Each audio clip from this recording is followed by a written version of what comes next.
This is Deepika and welcome to my kitchen. Today we are going to make paneer butter masala. I got a few requests for making paneer recipes, so I thought why not start with the classic paneer butter masala. It's a very mild and creamy gravy. It's loved by almost everyone, so I wanted to share it with you guys. So let's get started and go over the ingredients. I have some homemade paneer here soaking in warm water just to make it soft. I have tomatoes and onions very roughly cut, cashew nuts, Kasoori methi, ginger garlic paste, Garam masala powder and Kashmiri red chilli powder. And I have butter, which is the star ingredient, some heavy whipping cream, some sunflower oil and salt. So those are the ingredients. It's a very simple recipe, but it takes some time to cook it like nicely. I have homemade paneer for this recipe, which is the best, believe me, but if you don't have time, go ahead and get it in the store. But I'll show you in another episode how to make homemade paneer. And all the detailed recipe with the ingredients is in the description box below, so do check it out for the measurements. So let's start cooking now.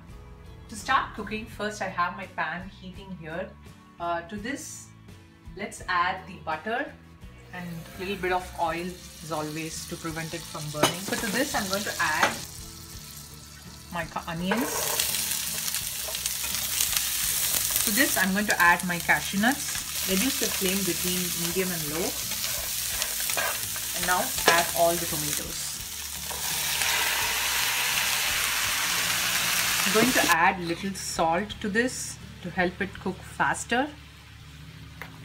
I don't want these vegetables to develop any color, so I'm just going to cook them in low to medium heat for about 5 minutes until they are almost 50% cooked. So I'll meet you once they're almost there. It's been about 10 minutes, so let's check on the veggies. Can you see how it's nicely cooked? It's actually more than 50% cooked. This is what we want. I'm just going to switch off the flame, and I kept stirring this occasionally. So I'm going to put this in a blender and make this into a nice paste, but before that I'm going to let it completely cool down for about 10 to 15 minutes, and then I'll show you the next step. I have my paste ready now. I added some water while I made it into a paste. Now I'm going to strain it in a filter because I don't want any skin from the tomatoes. You can skip this step, but why not?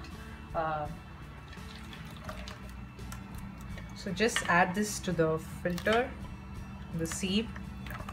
You can see like some chunks and skin of the tomatoes. I have a pan here which is heating medium heat. To this, let's add our butter and oil first. This is a generous amount of butter, but you need it for the gravy because it is paneer butter masala. Then add a little oil. Once my butter is melted, I'm going to add my ginger garlic paste and reduce the heat to low. Guys, be careful with this step because this tends to splutter, so just keep an armor. Let this cook until the raw flavor of the ginger and garlic is gone. I roasted my ginger and garlic paste for a few minutes, about 4 to 5 minutes. Now I'm going to add my Kashmiri red chilli powder. This is going to give the color. And also make sure that you have your heat in really low, or else this will burn. So I'm going to add this, then quickly remove this from the flame and give it a mix. And guys, if you don't want to add ginger garlic paste, then you can totally remove it. That's totally fine. So now to this, I'm going to add my tomato and onion paste. And still keep the heat in low because it has cashew nuts and it has the butter, so it will start spluttering. You don't want to have any disasters. So now that this is completely mixed, I'm going to close the lid and increase the heat to medium and let this simmer for about a good 10 to 15 minutes at least, because you want everything to cook nicely together and the butter like comes out in the sides of the pan, so you want that consistency. So let's cook this for a good 15 minutes and then I'll show you what the next step is. My onion tomato gravy was cooking for about 15 to 20 minutes. So what I did was in the middle I added water a couple of times because it was becoming very thick. I added some water, gave it a stir and then again closed the lid. So now let's open this. As you see, I reduced the heat to about low because it was thickening. It tends to thicken a lot because of the cashew nuts we added. So now to this, I'm going to add my garam masala. After adding the garam masala, just let it cook for about 5 to 7 minutes until the raw flavor of the garam masala is gone. Then we'll go to the next step. The gravy is nicely cooked now after adding the garam masala. I'm going to add my paneer next. I'm just adding this carefully because this is homemade paneer, so it won't be as firm as the store-bought one. After adding all my paneer, I just gave it a very slight mix.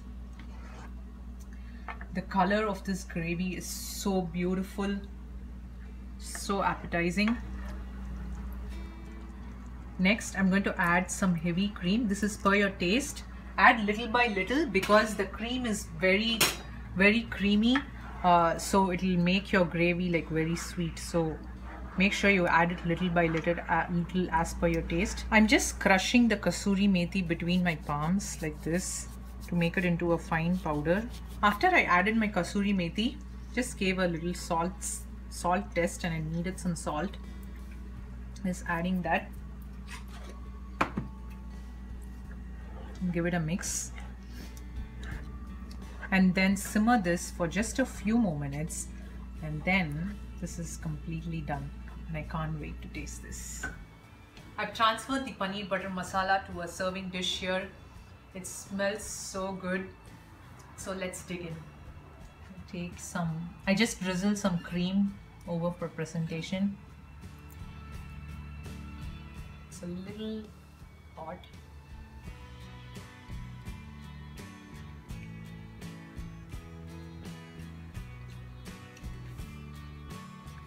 I can't describe to you how it tastes. It just tastes amazing, like the flavor of butter, the creaminess of the dish, and the paneer, it just melts in my mouth. It's so good, and I just love the color. Like this is the color it should be in, like this authentic orange and red color.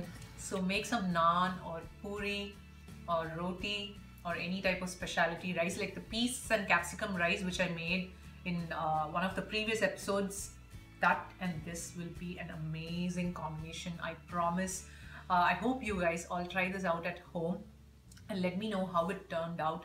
I really appreciate all of you watching my video and letting know your comments and letting me know how it's turning out. Keep doing that, and also if you like this video, give me a thumbs up, subscribe to my channel, and I'll see you later with more videos. Bye bye, take care.